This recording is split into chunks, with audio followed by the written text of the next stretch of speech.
9 to 13. Ang pamagat po ng ating pag-aaralan ngayon ay sa salitang Ingles, Jesus who came to call the sinners. Si Jesus na dumating upang tawagin ang mga makasalanan. Ang ating po pag-aaral ay dire-diretso, kaya ini-encourage ko po kayo na huwag po kayong mag-absent. Mas maganda po sapagkat magkakaugnay yung ating pinag-aaralan. Kapag ito po ay natutunan ninyo ang kasaysayan ng kaligtasan, ay magiging matibay ang inyong pundasyon ng pananampalataya. Bakit? Makikilala nyo ng lubos kung sino nga ang Panginoong Hesus sa inyong buhay. Amen?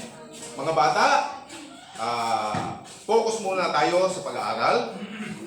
Madali lamang po ito. Tingnan po natin sa chapter 9, book ng Mateo, verse 9 to 13. Aking pong babasahin. Pag-alis ni Jesus doon, nakita niya si Mateo na nakaupo sa tanggapan ng buwis. Sinabi ni Jesus sa kanya, "Sumunod ka sa akin." Tumayo nga si Mateo at sumunod sa kanya. Nang si Jesus at ang kanyang mga alagad ay nasa bahay, dumating ang maraming maninigil ng buwis na makasalanan. Sila'y magkakasalong kumain. Nang makita ito ng mga Pariseo, tinanong nila ang kanyang mga alagad, Bakit nakikisalo ang inyong guro sa mga maniningil ng buwis at sa mga makasalanan? Narinig sila ni Jesus. At siya ay sumagot, Hindi nangangailangan ng manggagamot ang walang sakit, kundi ang may sakit. Humayo kayo at unawain ang kahulugan nito. Habag ang nais ko at hindi handog, sapagkat naparito ako upang tawagin ang mga makasalanan, hindi ang mga matuwid. Amen? Naunawaan po natin. May tatlong karakter na makikita natin. Si Jesus, si Mateo, at ang mga mga Pariseo. Ayan. Mamaya magtatanong ako sa inyo may trivia tayo. Makinig kayong mabuti. Kung papansinin ninyo, pag-alis ni Jesus doon, saan ba siya nanggaling? Galing siya sa Capernaum. Kung saan, bago ang mga pangyayaring iyon ay pinag-aralan natin nung nakaraan. Ano po? Pinagaling niya yung paralitiko. Tanong sabi, anak, pinatatawad na ang iyong kasalanan. Ano ang sabi ng mga Pariseo? Sino ito na namumuso na nagpapatawad ng kasalanan? Bakit? Hindi nila kasi kilala, hindi nila inunawa yung hula na yung kaharap nila ay ang pinangako na siyang katuparan na nagpapatawad ng mga kasalanan. Ngayon, kung titingnan po naman natin, pag-alis niya doon, siyempre naglakad siya. Kasi kung hindi siya naglakad, hindi siya nakaalis. Diba? Simple. Ngayon po, makikita natin ang isang katuruan na marahil kung hindi pa ninyo napapakinggan, mapapakinggan ninyo ngayon. Unawain ninyong mabuti. Pag-aralan at sa buhay. Kung mapapansin natin, si Jesus na dumating upang tawagin ang mga makasalanan. Sino dito ang matuwid? Parang nag-iisa akong yung mga tumanggap sa Panginoong Hesus sa panahong ito, matuwid. Amen? Kung papansinin ninyo sa panahon na yan, sino ba ang matutuwid sa harapan ng Diyos? Ang mga Israelita. Bakit? Mayroon silang batas. Tanging sila ang sumusunod sa tinatawag na batas ng Diyos. Bakit? Pinili kasi sila. Kaya kung papansinin ninyo, yung mga taong matutuwid, itong mga Pariseo. Misinterpreted sa panahon ng ito na ang mga Pariseo ay mga, ano ang sabi doon? Mga plastic o mga mapagpaimbabaw. Dahil hindi nila naunawaan na sa panahon na yan, tanging sila ang mga taong matutuwid. Kaya kung titingnan ninyo at papansinin natin yung salitang Mateo, Pag tinignan ninyo sa aklat ng Lucas at Marcos, sa Synoptic Gospel, halos sila ay magkakapareho. Pero kung papansinin ninyong maigi, mayroong pagkakaiba. Bakit? Dahil mayroon itong target. Mayroon itong talagang pinatutungkulan. Kaya sa ating pag-aaral, sa ating pagbabasa, huwag nating paghahalo-haluin. Ang Mateo ay para kanino? Sa mga Hudyo. Ang Lucas at ang Marcos para kanino? Sa mga Hintil. Ang Juan para kanino? Para sa lahat ng mananampalataya. Kaya iba-iba ang kanilang presentation. Amen? Dito mahalaga na maunawaan natin kung ang nangangaral ba ay nangangaral ng purong salita ng Diyos o kathang-isip lamang. Dahil mayroong mga mangangaral, kukuha lang ng isang verse, palalawakin, gagawa ng moral na kwento o ethical na kwento at doon sasabihin, salita ito ng Diyos. Mag-ingat po tayo. Bakit? Out of context. Dapat dire-diretso, tingnan natin ang konteksto, tingnan natin ang background, tingnan natin ang bawat bahagi para makita ang purong salita ng Diyos. Kaya dito po sa Gilingan Mission Church, hindi po tayo nagmamalaki, hindi po tayo nagmamataas. Dito po itinuturo natin kung paano ang totoong pagsusuri. Bibigyan ko kayo ng tip. 3 bagay.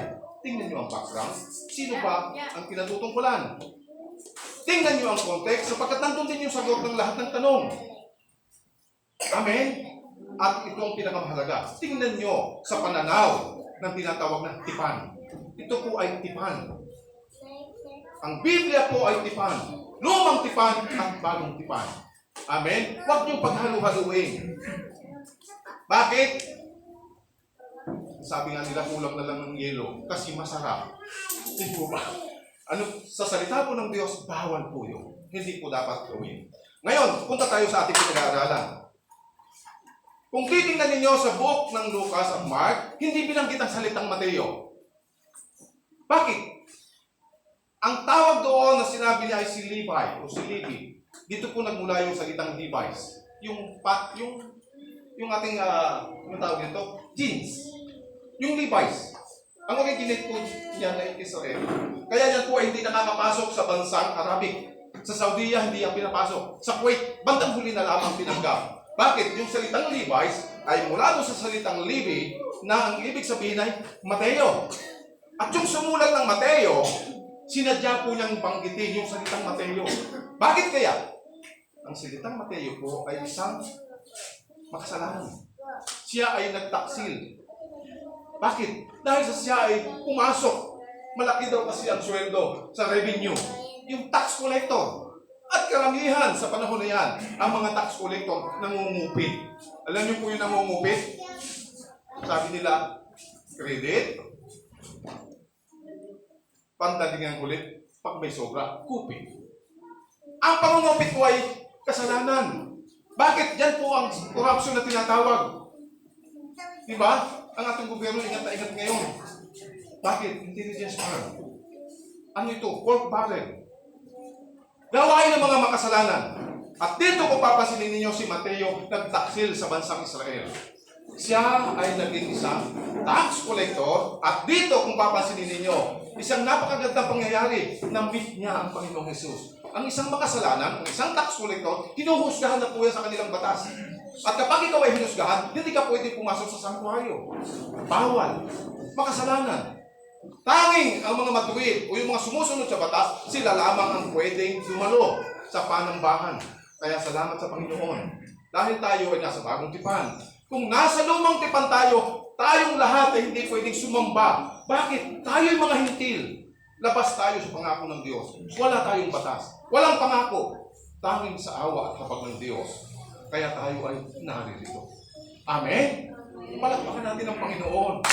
Salamat sa Diyos sapagkat tayo ay nagsasamba dahil sa habag at awa niya. Amen? Yun po ang unang dapat makita natin sa aklat ng Lucas at Marcos, Levi ang binanggit, hindi Mateo.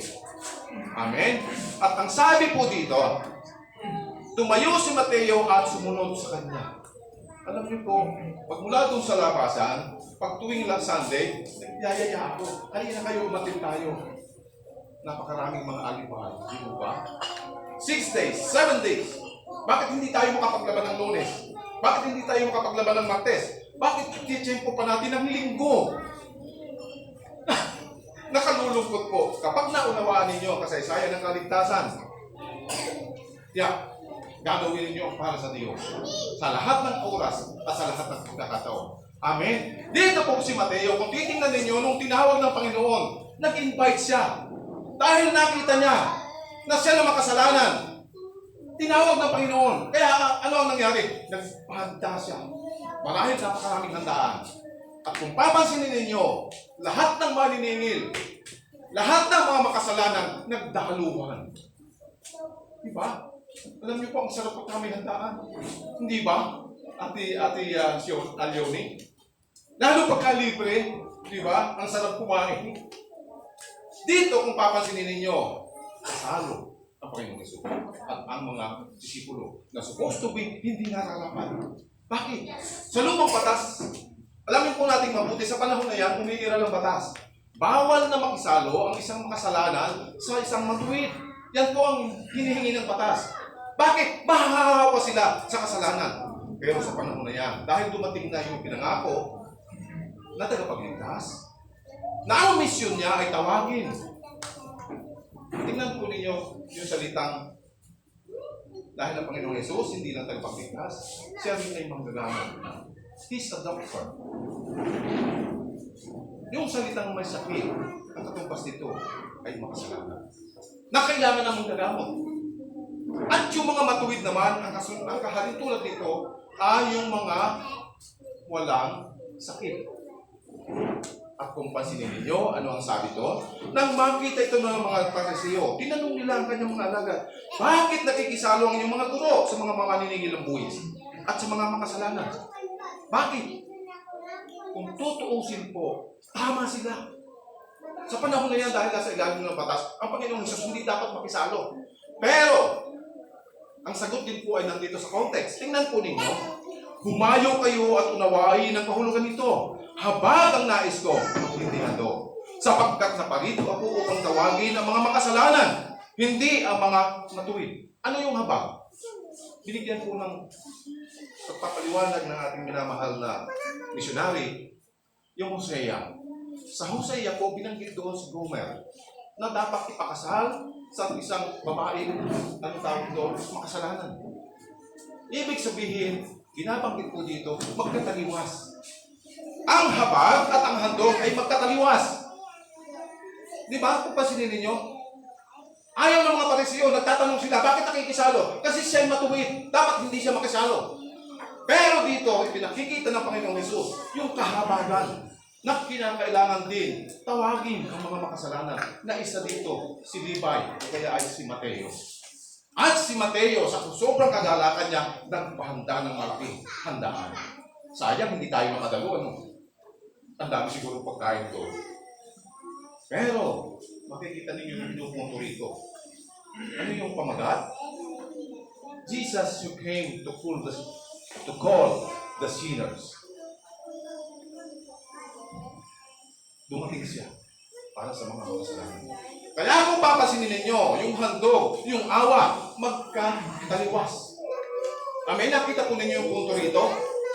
Hindi hain ang nais ko, kundi habag. Kasi sa lumang batas, kahit hain ka ng hain, samba ka ng samba, incomplete pa rin. Hindi pa rin nagkakaroon ng tinatawag na kompletong kapatawaran. Kaya pansinin ninyo, may mga tao, hindi kumakain ng walang kaliskis, hindi kumakain ng gano'n. Bakit nila ginagawa ito? Hindi naman sila Israelita. Sila yung mga hintil. Labas po tayo sa pangako. Labas tayo doon. Tanging ang mga Israelita lamang. Minsan po kasi hindi na unawaan ang salita ng katimanan. Ang kasaysayan ng kaligtasan na hindi na unawaan. Kaya po dito sa Kilingan Mission Church, ito po'y paulit-ulit natin ipinapaliwanag. Bakit? Para maunawaan nila at may sa buhay. Kapag kayo ay namumuhay sa ilalim ng batas, kalaban pa rin kayo ng Diyos. Kaaway. Bakit? Si Jesus ang hangganan ng kautusan. Romans 10:4. May mga bagay na hindi na dapat. Tingnan niyo po, wala naman tayo ditong Nakikita nyo, mayroon ba tayo dito tupa, kambing? Kung tayo na sa ilalim ng batas, dapat mayroon dyan ganun. Hindi rin tayo nag-i-implement ng sinatawag na ikapo. Bakit? Ito yung kautusan ng lumang batas. Pwede mong ibigay lahat. Pwede ka rin hindi magbigay. Ayaw sa itinakda ng puso mo. Kung mahal mo ang Diyos, ikaw na ang mag-presyo. Hindi naman kuya kung kailangan ni pastor. Bakit? May mga mag-quit po tayo dito. Di ba? Yung mga pastor sa syudad, pag dinala mo dito, aayaw dito. Bakit? Sa palagay ninyo, mayroon kaya silang ipang gagasolina? Mayroon kaya silang ipang babayad sa kanilang aircon, sa kanilang tahanan? Di ba? Kaya salamat sa Diyos. Bukas yan nung nag-aircon tayo. Salamat sa Panginoon.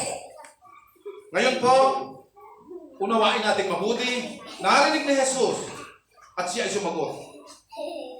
Sa Lucas at sa Marcos, ang sabi doon ay naggulong-gulungan. Magkaiba.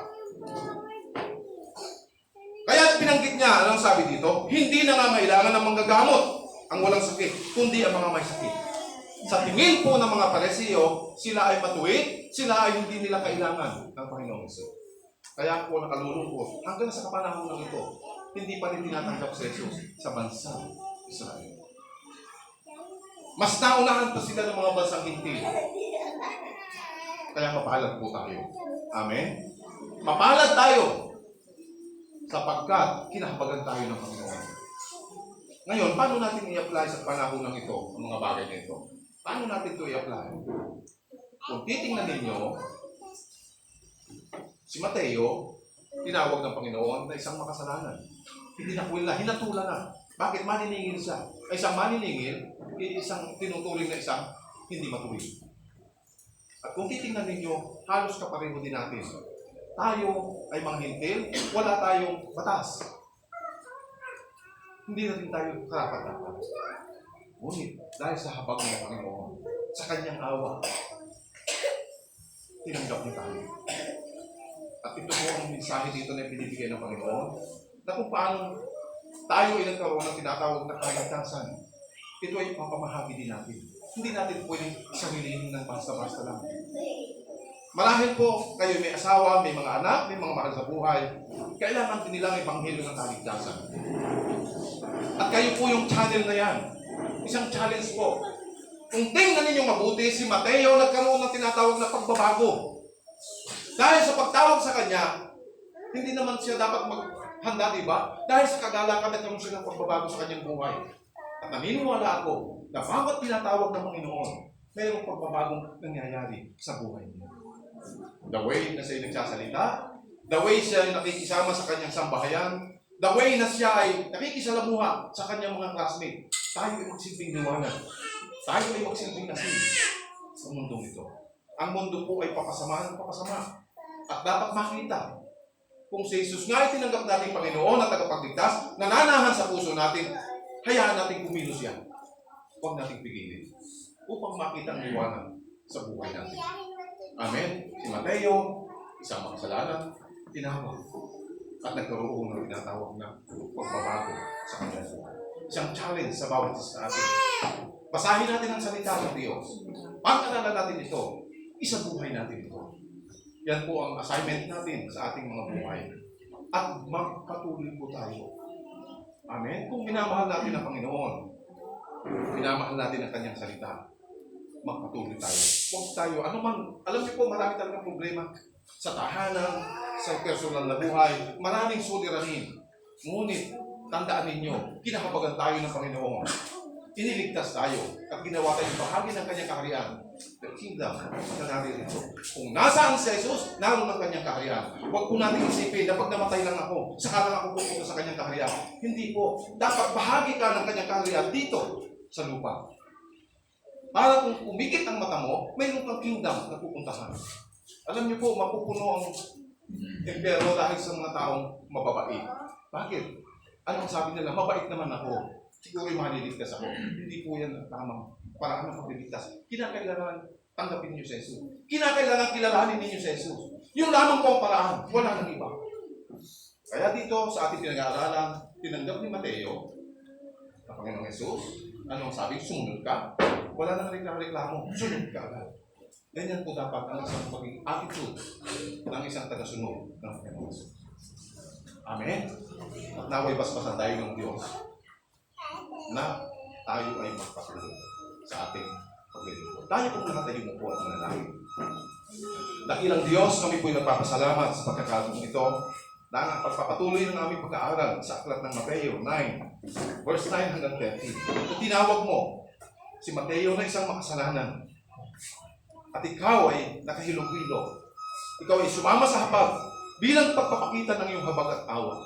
Kaya nga dakilang Diyos, maraming salamat na nangyari ang mga bagay na iyon sapagkat kami rin naman ang mga hintil ay inabot ng araw na ito at kami ay kinahabagan mo rin upang kami ay magkaroon ng kaligtasan. At bilang hamon, patuloy namin ipapamahagi ang ebanghelyo ng kaligtasan sa ating sambahayan upang sila man o Diyos ay magkamit ng kaligtasan, hindi lamang kami upang maligtas. Sapagkat ikaw ay pinadala upang iligtas ang sanlibutan, hindi upang hatulan. Kaya nga dakilang Diyos, salamat sa pagkakataong ito. Pagpalain mo ang bawat siyang nakarinig, maging bata man siya o matanda. Ang bawat isa sa amin.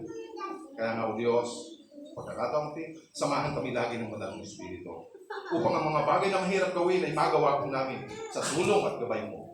Amang banal sa iyong papuri, sa iyong pasasalamat sa pangalan ng Panginoong Jesus. Ito po ang aming sama-samang panalangin sa umagang ito. Amen and amen. Palakpakan natin ang Panginoon.